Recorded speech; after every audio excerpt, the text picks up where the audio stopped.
Yeah. Andy.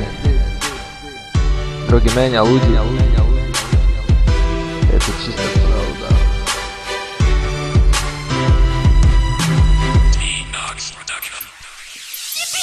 Drogy menia ľudí, ako ide čas. Vidím to sám na sebe, vidím to aj na vás. Niekto prestal húliť, niekto prestal piť a pochopil, že chce naplno žiť. Drogy menia ľudí, ako ide čas. Vidím to sám na sebe, vidím to aj na vás. Niekto prestal húliť, niekto prestal piť a pochopil, že chce naplno žiť. Lukas nakúpil drogy, začal hrať so životom pogy. Ubúdal mu život, ak keď si dáva z vody glgy. Počas sa skončil jak rozprávka Bubu a Jogi. Nechcel si uvedomiť, že drogy ničia ľudské mozgy. Spomínam to preto, lebo to bol môj kamarát. Bol som pri ňom, keď zomrel akurát. Nechcel som mu povedať, že ho mám rád. Bol to fela, ktorý mi bol ako vlastný brat. Keď som ho spoznal, bol plný života. Bol zalovený, no nerobil zo seba kokota.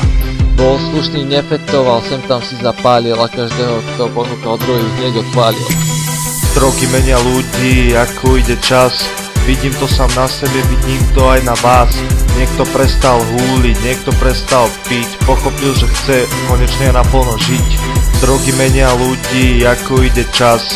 Vidím to sám na sebe, vidím to aj na vás.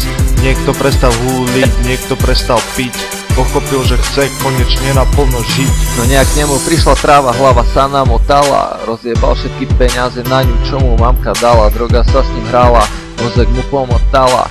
Zrazu sa začal hrať na pána veľkého kráľa. Do počasie začal brať aj to vyjebané piko. Na to piko si veľmi rýchlo zvykol. No ako išiel čas, Lukáš išiel dole. Iba v pivnici, kde boli steny hole. Prišiel som k nemu, prišiel som s pomocnou rukou. No Lukáš to nezvládol a ukončil svoj život glúkou. Povedz mi, prečo sa ľudia takto menia? Prečo, ktorí z vás to vedia?